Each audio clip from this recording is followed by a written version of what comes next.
You are very much welcome today for this press briefing. It is going to be a very brief one. I want to introduce some of the leaders who are here today. The press is being led or headlined by our Deputy President, in charge of Northern Region, the Honorable Dr. Ssegirinya Muhammed. We have the Deputy Whip of our team in Parliament, the Honorable woman member of Parliament, Ginger City. We have Chairman Nyanzi Fred Sentamu, who is head of mobilization, National Platform. We have Commissioner of Parliament, also head of the youth, NUP, Honorable Zake Francis. We have Comrade Bijirwa Moses, Deputy Head of Mobilization, Eastern Region. We have Councillor Justice Harris on that side. Comrade Mubiru James just came from prison, all of you know him. We have a comrade from Nakawa, Comrade Nawatanzi, Comrade Waiswa. The others, I will not go into the details, but we are very happy to be here. And without further ado, I want to invite Deputy President, Northern Uganda, to address us. Thank you.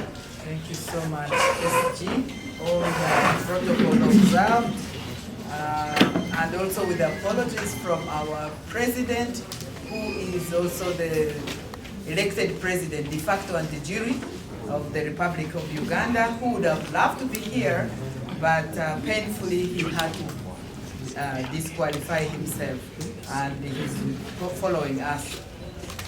Today, the 12th of October, the year of our Lord 2021, the members of the National Unity Platform Party, we had very fruitful deliberations earlier on, and today we want to speak specifically on three things. One, but it will increase. One is that we condemn the continued unlawful detention in deplorable conditions of our comrades, including Honorable Ssewanyana and Honorable Ssegirinya.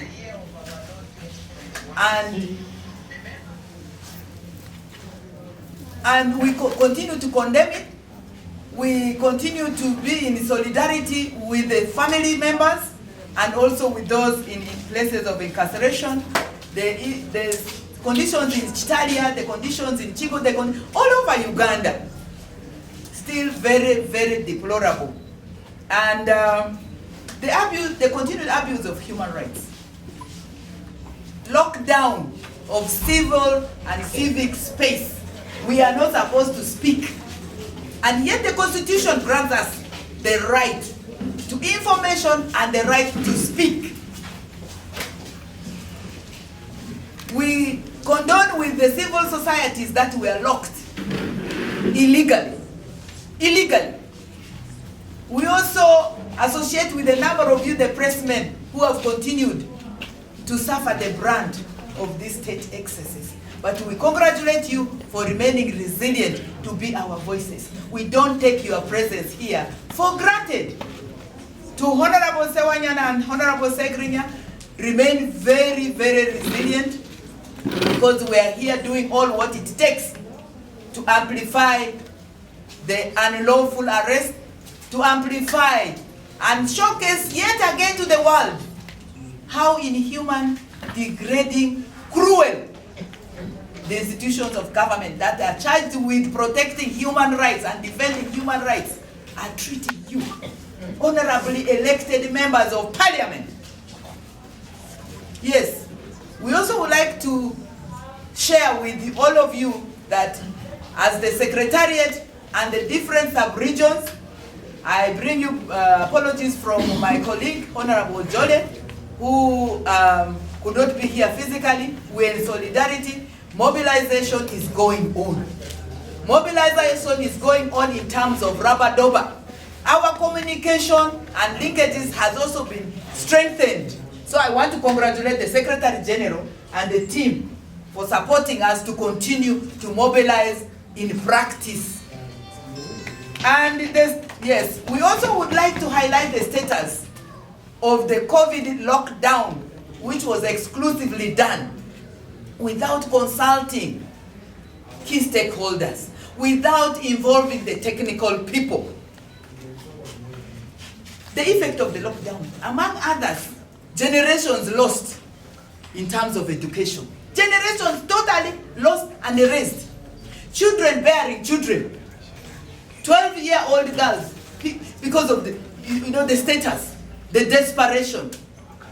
Because of this imprisonment, instead of delivering on humanly handling the COVID. Because of the serial and fulfilled blatant lies of handling it properly. We have scores of young men and women whose future has been totally destroyed. I'm saying this from evidence. 12-year-old girl is a child, but has been made a mother. And there are those that are lucky to have made it through that birth, which is supposed to be through a body that is mature. This body is not mature. It's like eating raw pawpaws. You can't eat raw pawpaws. We need to eat ripe pawpaws. So this raw pawpaw, the kids, many have also died. We condemn the way in which the military descended upon our First Lady in Nakaseke, when she had gone in solidarity to support the pregnant mothers. Live bullets. We have not forgotten it. Those who are responsible must be brought to book, because pregnant women coming to receive support from our First Lady, Her Excellency Babi Chagulani. Tear gas, live bullet is shot at. These are still continuing. Drones are still continuing. We are resilient. We know the messages they want to tell us is to,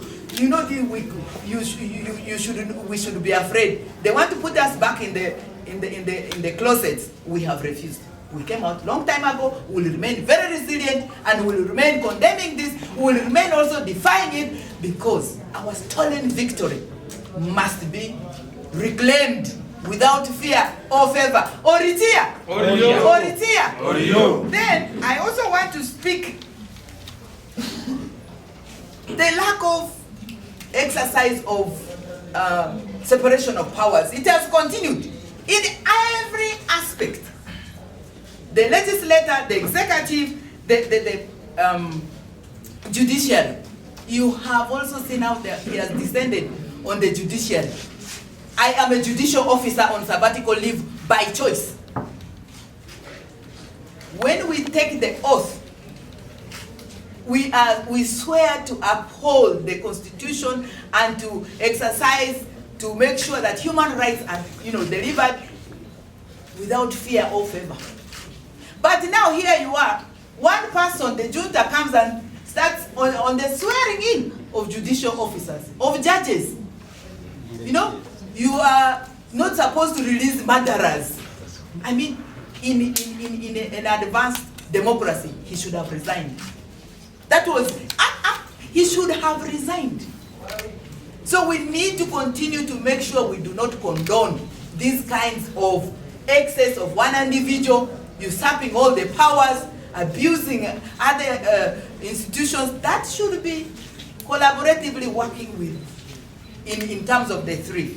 We also know very well the appointments of the Human Rights Commissioners. It has just happened. In fact, it has been so silently done that we don't even know whether they have started working. Do you? Of course not. Of course not. And those are very, very serious gaps in terms of governance. And of course, I already spoke to the close of the civic space and then the continued propaganda. You and I, we all need to be very aware. This one, we already have him. The other one, it is propaganda because we put so much pressure. We put holes in their comfort zones. We drove them to the wall. So they are now trying to retaliate using excessive state resources. The propaganda. So and so we have. Then you call that person and discuss. Because they have sworn to weaken Nobody weakens us because the population is with us, the times are with us, and the press are with us, the people are with us, the world is with us. So I want to end by saying we are very resilient. We are looking forward and working tirelessly to reclaim our stolen victory. I say this as we look forward to experience the new Uganda, and also for God and my country.